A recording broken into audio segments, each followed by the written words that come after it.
back, everybody, to Fitman Aquatics. And today we are going to be rescaping this Jarrarium. Now, before we get started, what is a Jarrarium? So a Jarrarium, pretty simply, is any enclosed container. Doesn't really have to have any filtration.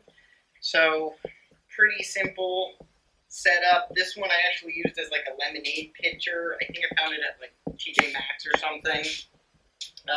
I've used this for a variety of Jarrariums before, never really kept one around for a long period of time. So this one I'm going to do a total rescape on and then actually try and grow some plants out of it over the next couple months. And I will be giving you guys regular updates on the progress of this tank. Now, today we are going to, like I said, do a full rescape. So I'm going to break everything down in here. I like to reuse as much as possible, so I will be drying out the sand and the river rock here. Thankfully, I have that wonderful Florida sun that should take no time at all, and then I can reuse this somewhere down the road. After that's done, I am going to be putting this together as a Walstad method. I'll explain in a little bit what that means, but we will be doing the Walstad method for this tank since it's going to be super minimalistic, and I kind of want to see just what will actually grow in here. So, with all that in mind, I think let's get started. Alright, well, while you guys watch me break down this tank, I'm going to go a little more in depth about what the Walstad method is. It was a method made famous by Diana Walstad. She has a book on it. I encourage you guys to read it if you're interested in doing something like this.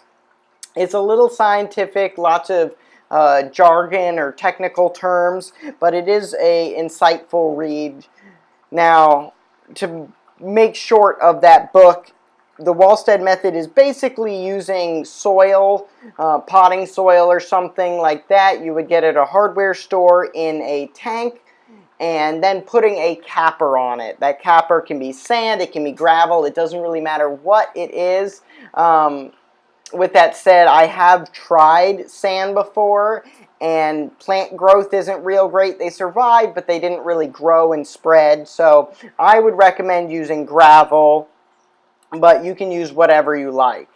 Now, if you guys are more interested, I'd be happy to go in more depth about the Walstad method and ways to use it in a future video, or if you guys just have simple questions, I'll be happy to answer any of those in the comment section down below.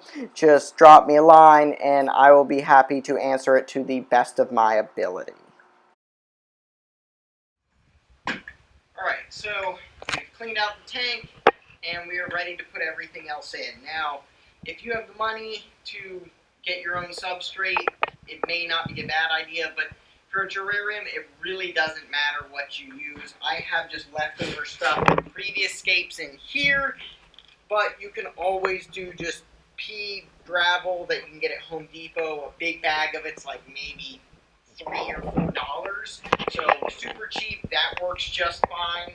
I'm just doing this because I have some extra, and I just like to reuse what I've got. So I'm going to mix all this up really quick, and then we are going to add the substrate. I will show you exactly what you want to be doing for that, and then we will add this on top as a capper. Alright, so now we are going to add our dirt first.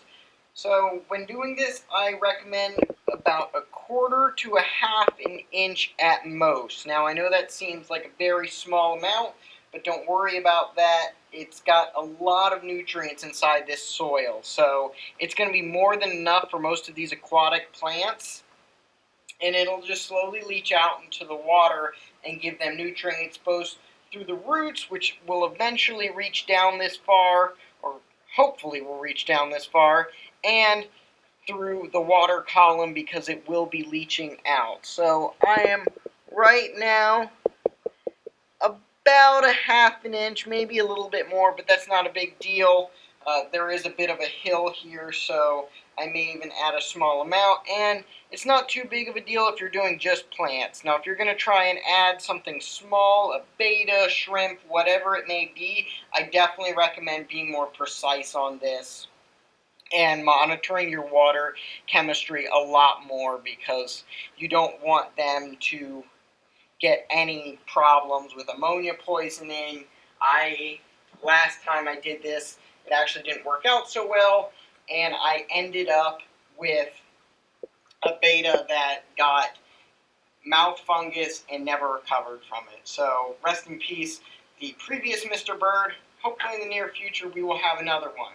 Now, the next part will just be capping it. So capping it, basically, we'll just be putting about an inch on top of this soil, so that way it will keep anything from floating up.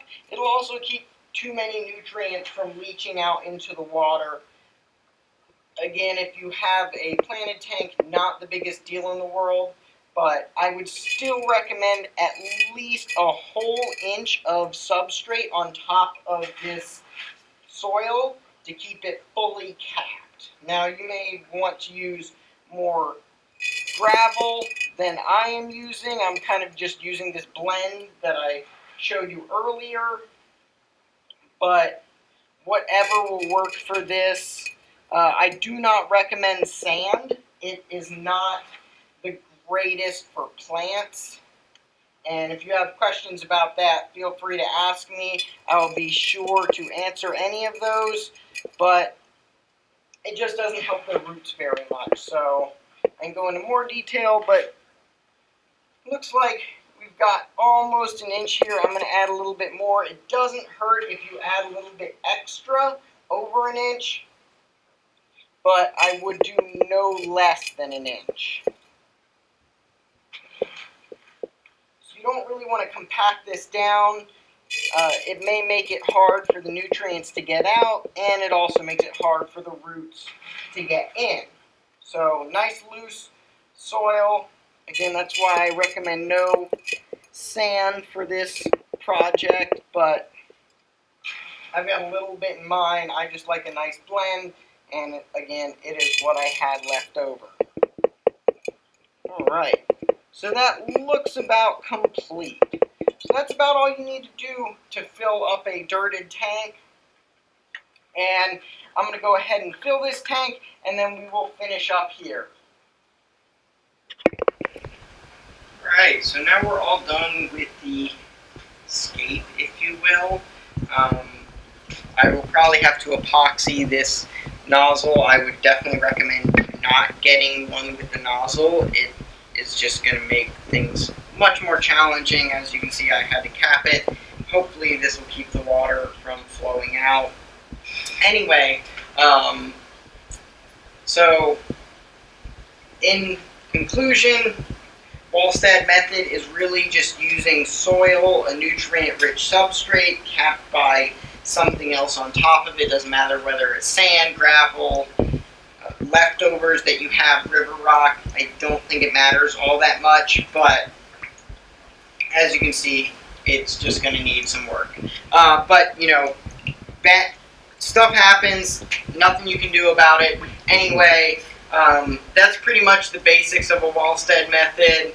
Again, 1/4 inch of soil, and then cap it with some kind of rock. If you were to do something with a nozzle, I definitely recommend sand so it can fill that hole for you.